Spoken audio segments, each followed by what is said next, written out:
Hi, everyone. Welcome to the Kimberly Cloud Show. I'm your host, Kimberly Cloud. I have a very special guest here for the show today. Can you go ahead and announce to the world who you are and where you're calling from? Okay, hey, it's great to be on your show, Kimberly. My name is George DUBEC. I'm here in sunny South Florida, Boca Raton, Florida, and I label myself as the ultimate networker. I connect people, places, and projects. I've written 6 books. I've written a workbook, and my goal is to teach people how to get anything they want in life by networking. And most people don't know how to do it. Wow, well said, by the way. I just got to know about your past, your ultimate past, and significant past, leading up into your present, what you do right now. Yeah, I've had a big journey that I've traveled. I had 18 years as an executive and engineer at General Motors in Warren, Ohio. I bought my job out in 1985 because I didn't want to live up in the cold north. And I moved down to South Florida.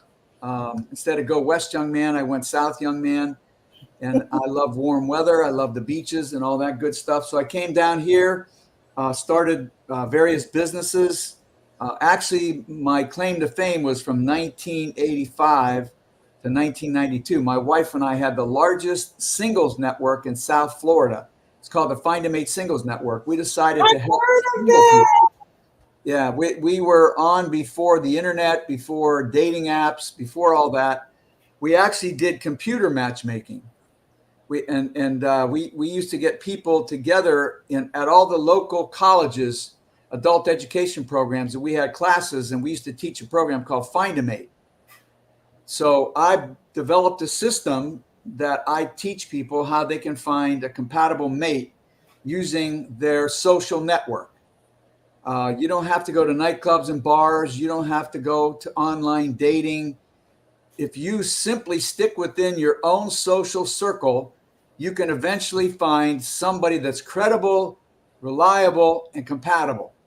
But you got to know how to do it. So that's what I used to teach. And then my wife got pregnant in 1991, and we sold the business because we were doing like parties and cruises, and we had all kinds of stuff going on, late night stuff. And we sold it, and we got into high tech, and we started my now company called Cirrus Streaming. We're the second largest podcasting radio streaming company in the USA. We're called Cirrus Streaming. And my wife and partner still run the company, and I retired in 2010, become a full-blown entrepreneur. Tell So, me about Sirius streaming. well, Cirrus, it's CIR, or it's CIRUS, Cirrus Streaming. What we do is we provide anybody that does podcasting and radio streaming, radio stations, we give Windows media platform, and you get an ad rev share network. So you basically can stream your signal over our servers, and we Oh, provide all the technology, and you just pay a monthly fee, like $50 a month or $100 a month, depending on how many viewers you get. You can use us for your podcasting or streaming needs. you So know what's funny? I said to myself, I was like, you know what? I'm going to create something because I don't know if this is what you do, but I was going to create something better than Facebook because Facebook give you a limited amount of viewers based on how much you pay for, and everyone do it. But what I said is, why not kick the bucket and get like 1,000 to maybe 5,000 viewers for a certain price and have them harness that for like a year. And if they lose it, their viewers. But if they gain more viewers, they gain more viewers. How is that related to what you do, or do you do that? no, we just provide the platform to run your show. We don't Oh, do it. We don't help you get visitors. We give you, well, we do give you analytics to yeah. know how many viewers you got, but we don't help you get viewers basically. Or we don't do anything like memberships or subscriptions or anything like that. It's just basically a platform to run your podcast or your radio station over the internet. That's it. How did it get so huge? Like, how did word of mouth get around? Well, it's like mostly we have small stations that instead of hiring a technology staff or hiring people, they just use us. And once we set them up, they just pay us a monthly fee and we take care of everything. They don't have to have any knowledge about the technology of how to run the streaming. So that it benefits everybody. It's simple for them. They don't have to hire people. They just simply use our service and everybody wins on that. Okay. And tell me more about the, you and me talk behind the scenes about the Bodyguard. You've been in the Bodyguard. You've been in Step Up 4. Tell me about those scenes and what they meant to you. Well, the interesting thing about the whole movie industry and TV, also I was in Magic City. That was a series about mafia people back in the 50s. So again, I've been in TV, movies. Oh, by the way, when I was doing the singles business back in the late 80s, I was on the Sally Jesse Raphael show. Oh my God. I was on the Faith Daniels show. We were on there. In fact, Sally Jesse had us on there to help give advice to one of her daughters who was single on how to find a mate. Wow. In fact, you can, if anybody wants to find the show, look up on YouTube, Sally Jesse Raphael. It's always a bridesmaid, never a bride. That was the show. They had 8 girls on the show that had been in multiple weddings, but nobody ever had asked them to get married. So my wife and I were there to help them find somebody maybe that wants to ask them to get married, like how to go about it, how to meet the right guy. It was a fun show. That had to take some digging and some work to do. Well, the thing about today's world, I hate to say it, but relationships are on the downslide. People don't understand what a relationship is, why you actually connect with somebody anymore. It's all about, there must be 15, 16 dating shows out there, and they're all entertainment. They're all about sex and goo-goo eyes and goofball stuff. Yeah. There's one out there called Naked Dating. Have you seen that one? No, sir, I have not. They take a guy and a girl that are naked and they don't know each other. They drop them on an island for a week.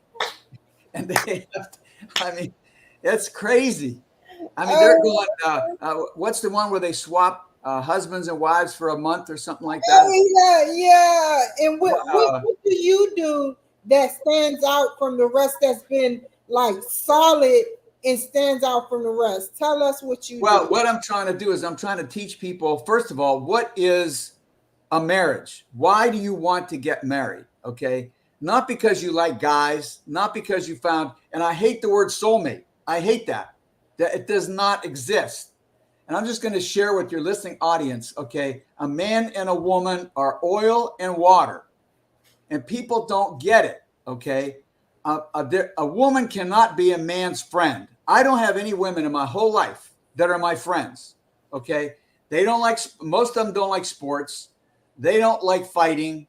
They don't like aggression. They don't like, and men, my wife used to always say to our classes that men are pigs, and the women were horrified. And she used to clarify by saying, yeah, men are pretty disgusting in general. In fact, I find men disgusting. I look at my friends and I go, how could some woman be with these guys? But of course, a man always sends his representative to be with a woman. Did you know that? No, I didn't. A man never approaches or is with a woman. It's his representative. So in other words, I change. When I'm with a woman, I'm not what I am. In fact, listen, Kimberly, this is funny. My wife says she can tell when I'm on the phone with a man or a woman. Wow. She says, when you're talking to a woman, she goes, your voice gets totally different. You get nicer, calmer. You're more relaxed. When you're on the phone with a guy, you're like, you're going at it. So, again, there is these differences, between the sexes. But anyway, the whole idea. You have some psychology you learned about this, right? Right. Yeah, I wrote a book called A Personal Handbook for Singles, which is teaching people how to use referral matchmaking using your social network, your friends, your family, your neighbors, to help you find a compatible mate, because that person is going to be within, excuse me, their network, which means they're more reliable, more credible, and you have a better chance to form good relationships with these people. When you meet somebody with online dating, you're meeting a total stranger, might be from another state. You don't know who they know. You don't know their friends. You don't know their family. It's like, yeah, of course you can fall in love with them, but then there's nothing else around it. You know what I'm saying? In other words, when you have a relationship, you have a community. You have their friends, their family. You have everything involved. And that's the thing I'm trying to teach people. When you marry somebody, you're creating a new network, a new community of people. You're not just marrying that person, you're marrying your whole family. That's true. So you got to deal with their mother-in-law, right? But here's the thing. What if the relationship is cohesive, but let's say the family is not a healthy relationship? What would you say? Yeah, well, put it this way. There has to be a lot of things have to line up. You got to have, of course, a good chemistry and connection with your mate.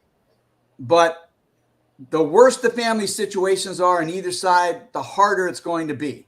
Okay. Or the smaller the families. It's just the chance for success becomes less. That's all I'm saying. Because, in fact, it's really interesting. But, some societies and some people, when they have a baby in the family, it's the whole family. That's their baby. Understood. Okay. It's not like in modern America, people have a baby and they go, oh, that's my baby, or that's our baby, my husband and I. It's not. That's crazy. You think two people can raise a child? That's impossible. And now we got it to the point where one person's raising a child, a single mother. I mean, what do you expect our kids to turn out to be like? So, you got to have grandma, grandpa, aunts, uncles, because you don't know who in that family that kid is going to listen to. They might not listen to their mom and dad, right? Yeah. But they might listen to grandpa, or they might listen to Aunt Mary, or they might resonate with somebody else in the family, or their brothers or their sisters. So you got to have that whole thing. It sounds like you've been through this. Oh, I mean, tell us about it.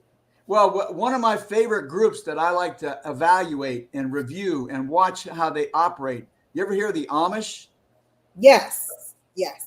See, the Amish is totally what I call a we society. When an Amish person wakes up, the number one thing they think about, how am I going to help my family today, my wife, my kids, and my community? Okay. What happens when Americans wake up? Me included. I'm part of it. I wake up and go, what am I going to do today to have fun? What's going to make me happy? What's going to make me excited? Now, maybe if I help somebody or I benefit somebody, okay, that's great. But it's not in my mindset. In fact, that's a secret I tell people. If you want a long-term marriage, when you wake up, one of the things you say to yourself as soon as you wake up, what's something I can do today to make my spouse happy? Think about that. That could take away. That could make marriages last forever. That one mindset. You don't have to spend the whole day doing it, but just do something nice. Like my wife loves it when I fold the towels properly. Oh, by the way, I've been married 44 years. Oh, wow. Oh my God, you're like doctorates 4 times out of this whole deal. Oh my God. So tell me, how you said you wake up and you say, how can I make my spouse happy? What other things do you do to create like a sanctuary home instead of a tug of war, tension type home? Well, the other thing is I focus really hard in building a community within my family. Like, for example, I'll give people some tips. I have a website. It's DUBECfamily.com. Okay. So what I do is I take all the last vestiges of my family, which are scattered all over the country, and I post up weddings, birthdays. I post up all the pictures of the kids, the people. Whenever we do get together, we take photos. I post it up on the website.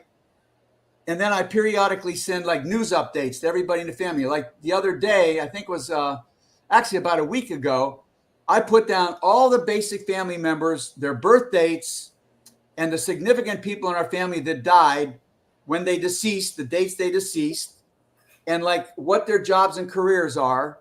So I made like a whole big checklist of everybody in the family and where they're at this point in life. Like what college are they going to? What grade school do they go to? So in other words, just everybody now has a cheat sheet, and they can say, oh, when's somebody's birthday? When's somebody's anniversary? When's somebody's whatever? So that's one way to just create a community within the people you're connected with. Oh, and then we do one other thing. Once a month, I get everybody that's available, and we have a Zoom meeting on Sunday night at 8 o'clock. God, that is so precious. And we get everybody, and they, sometimes some people can't make it, but we get on there, and everybody just whatever you want to say, chat about what you've been doing. Let me guess. Hold on. Pause there. It's the younger people that can't make it, right? Yeah, more than that. Yeah, right. Yeah, they're out partying or whatever. They got their friends. Yeah. But no, those are just some tips that if you got to be consistent with it too. You got to do it. You can't just do it once in a while. It's not going to work. So and then, of course, if possible in today's world, if you can get together once a year somewhere, like everybody can congregate at some local place. Like usually we pick 4th of July. We try to meet up in Indianapolis where my son lives. And as many people as possible, we try to congregate there and just come together for like 3-4 days, that type of thing. So just to keep everything connected. You have this cohesive relationship with not only your wife, but your family. So you basically hit the jackpot. So what do you do when there's tension?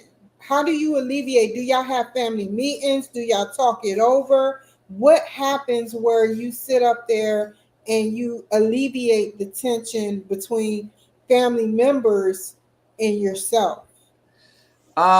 Well, to be honest with you, right now we don't really have we don't really have it because maybe we communicate so well. Yeah. And before it gets to a bad point, but we talk on a regular basis with each other, and if something pops up, everybody's on the phone with everybody. Hey, did you hear that so-and-so's got this issue or problem, or they lost their job or whatever? Like I just recently did a crowdfunding program for my granddaughter who has 2 children. She's 25 years old. She has 2 children, a 6-year-old and a 4-year-old. She has a baby daddy. The father, they separated. Okay. And they're living in Ohio. She's got a job that's barely able to just pay expenses, but it's not enough. And, I pitch in $1,000 a month. Other family members give her money, but her real father doesn't get involved with her either. So the baby daddy's not involved. The real father's not involved. So it makes it tough. I have to say, these days, the younger generations aren't raised the way your generation was raised. In the next generation, like your grandparents and your mother and your father, like they're not raised like that no more. I hate to say it, and that's why Well, I'll tell you what. This is a prediction that I'm horrified about. But the biggest epidemic coming down the pike in America is 2 things: mental health and loneliness. We are breeding a society of eventually lonely people.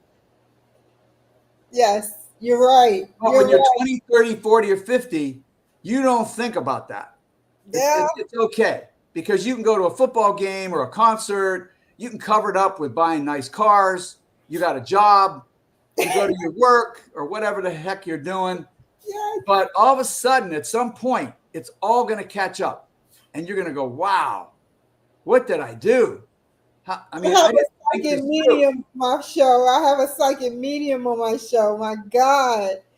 Oh, my God. So, tell me, what do you feel that the younger generation should like, okay, How do you feel like your granddaughter, that is your granddaughter, right? Yeah, and then I have the two great granddaughters. She's got the 6-year-old and the 4-year-old.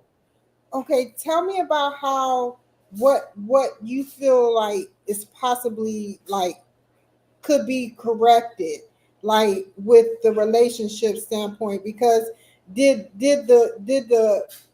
before we move on from this, did the boyfriend ever come to the event with the family? Did he feel included? You know how it goes. How did they split up, by the way? Well, they were the boy was over at the house all the time, and Yeah. but he came from a lower economic background. The family had a lot of disturbing things, and I actually used to tell my daughter, "Why don't you try to move her away from this guy?" They seem like they like each other, but again, it's the family. It's not him. His family was disturbing the way he was brought up, So it and it wasn't just healthy. It wasn't a healthy family he no, came. Okay. no. In fact, one of the most horrible parts, his mother had a sexual relationship with her daughter's husband. So is that enough said, right? Yes, enough said. So, Oh my so goodness. that I mean, so when you got that going on, I mean, I don't care what I feel bad for the guy. I mean, it's not his fault. I mean, when you're raised like that, it's hard to come out of that kind of environment. But So anyway, the problem, Kimberly, is that we need training in the school system when kids are young on I how agree. to find a mate, what is sex all about, I agree. and why do you want to get married, and actually interview people for a position as your partner. It's a Yes. job. It's not, no, forget the sex, love, and romance. That doesn't work. It's Yes. out the window. That Yes. doesn't last, in fact. I agree. As we know, sex is one of the biggest elixirs in life. I mean, Yes. you can have a great sexual relationship with somebody and you overlook what? Everything. Yes. When you have good sex, they could be the nastiest person in the world. And man, I don't You care. think it's love. Yeah, that's right. And you think it's love. I love them so much. Well, once it all wears down, in fact, here's what we found out in research. Every relationship, everyone has plus or minus 2 years. It goes like this. Mm-hmm. It goes up and it hits a peak about 2 years with the sex and love and honey and holding hands and kissing and romance. And then all of a sudden, it goes two ways. Either it drops like a rock or it just slowly slopes down. So that people don't realize this. I've been married 44 years, and every relationship, if it goes long enough, each partner will hate the other person at some point. Do you know that?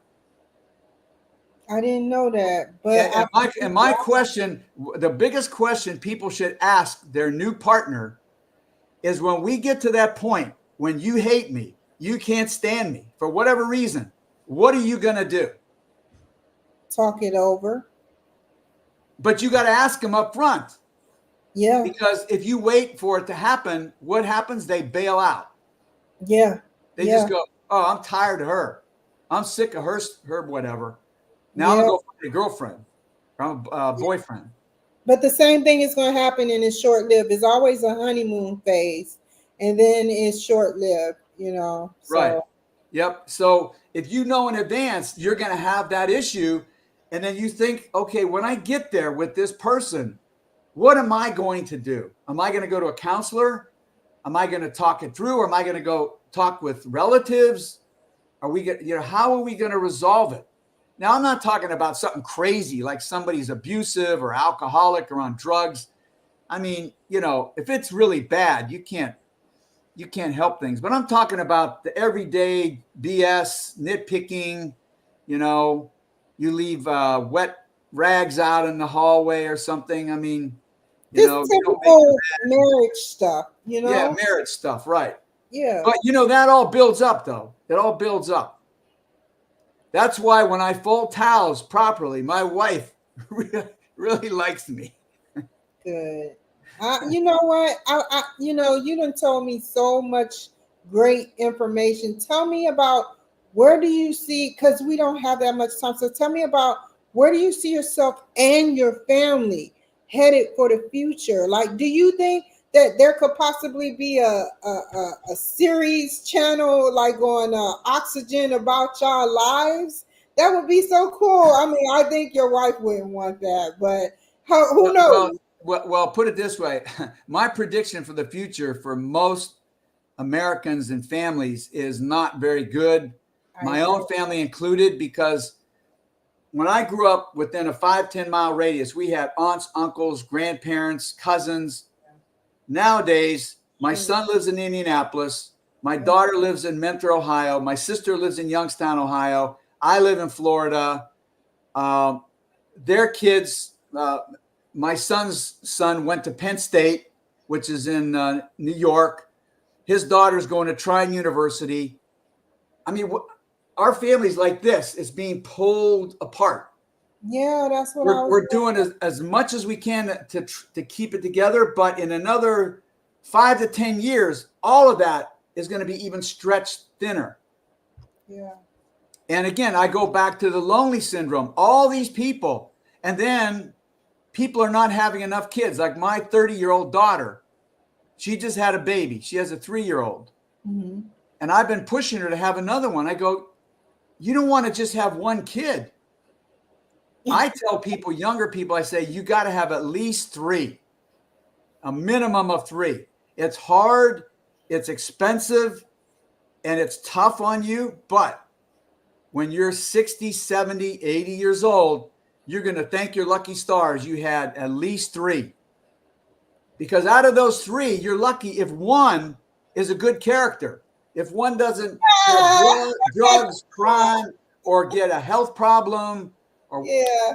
and they're healthy and having a good life, and they're willing to help you as an old person. Because some of these people just say, oh, put him in a home. Put the old man in a home. Yeah. So if you have 3, you might get one that might help you out. That's true. So it's a numbers game. That's all it is. You definitely have some knowledge. If you had to give one last question, well, 2 last questions. One, if you had to give a piece of advice to the young entrepreneur who wants to be in your shoes and start a family and grow, because like you said, to piggyback off of what you said, we are starting to be broken. Like families are starting to be teared apart, but it's just we're not together. Like, all the family in Washington D.C., one city, or whatever. I picked the Yeah, wrong. the You know locations what are. I'm saying? Yeah. Yeah. So pretty much I wanted to know, if you wanted to give a piece of advice regarding that, more advice, what would it be if they wanted to be in your shoes? And then we're going to talk a little bit about the bodyguard, because I want people to know that you've been in the bodyguard as a security officer. Okay.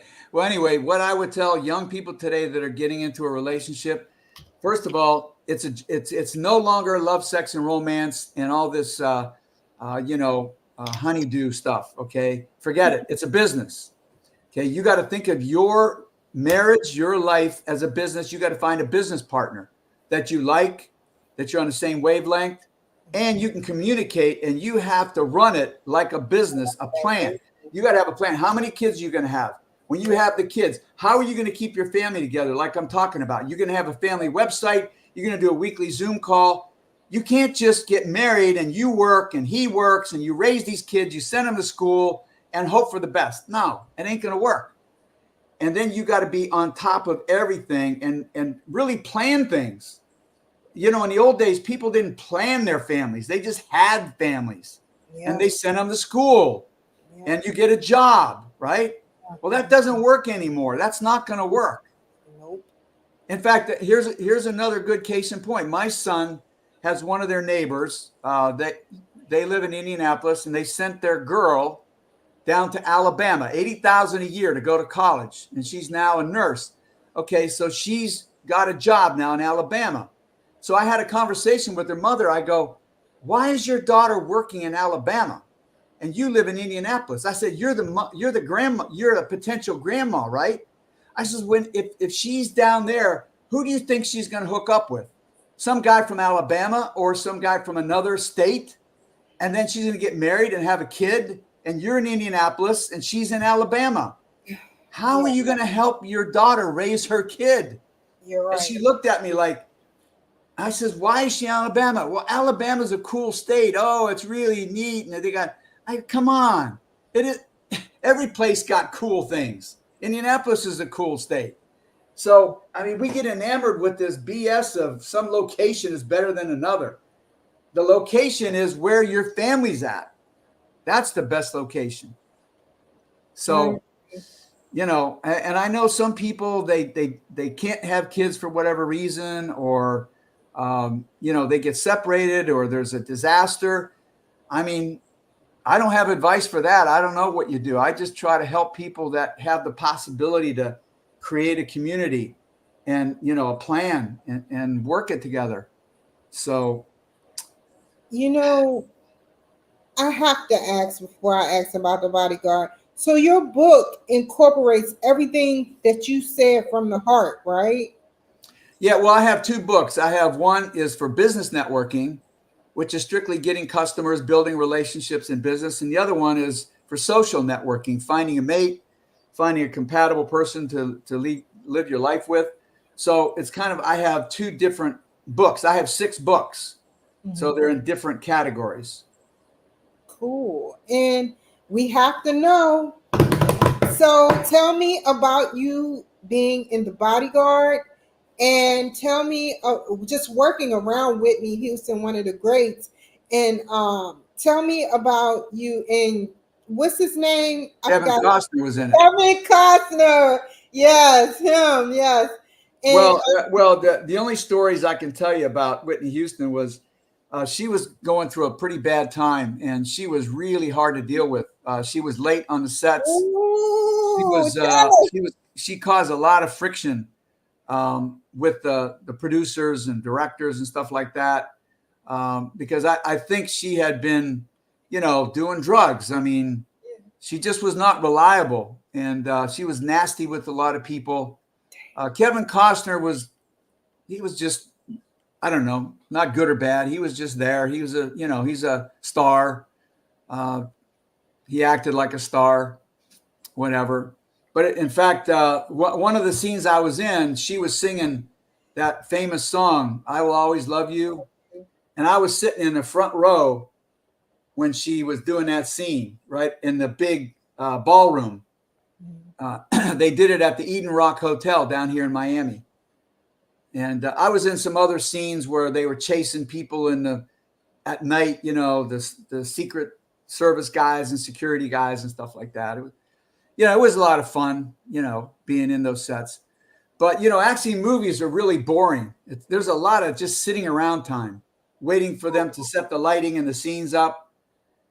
It's not as, you know, people think it's maybe glamorous, but actually it's most of the time it's a lot of sitting around waiting. Do you think that's probably why Whitney Houston was late all the time, because she didn't want to have to sit around? Well, it's tough. I mean, it's tough on those actors and actresses because they got a lot of boredom there. Yeah. I mean, you're sitting around in a trailer, wherever their trailer is, and I don't know, I guess you watch TV or read a book or whatever. You can't walk around or mingle with the other people because they'll, you know, really bother the heck out of you if you're the star. So you kind of got to stay away from everybody. And you can't leave the set. You can't go out shopping somewhere or driving around. So, you know, between your scenes, you got to sit there in your trailer. It's tough. Yeah, and tell me about the scene of Step Up 4. Yeah, well, that was a lot more fun because it was a lot of music and dancing. You know, that was a cool movie to be in. There was the famous scene. It was actually on the Strip in Miami, right on Ocean Drive, where the kids came out and they put their big music boxes, and they had the fancy cars bouncing. I don't know if you saw that movie. You remember that scene? Yeah, I remember a little bit of it. Yes. Yeah, that was really cool. Yeah, well, watch that movie again. I will. That was the last movie I was in because I'm so busy. Like I said, I used to do it just for the fun of it once in a while, but it's really it's a lot of work to be involved in it. It takes up a lot of your time. What do you want viewers to take from this whole segment that we talked about today? And then we're going to end with how to reach you. Well, I just feel that people need to use their social and business network to get anything they want. You can get clients, you can get funding, you can get employees, you can get advice, you can find a place to live, whatever you want. Send information out to your list of people and ask them. I got people call me all the time to recommend certain doctors, certain real estate agents. And that's really great. If you can refer people to other people, it's like, again, it's your community. You're helping each other out. It's great. So just use your network and one of the things that I notice people have a hard time doing is asking. You actually, there's a book out there called The Aladdin Factor.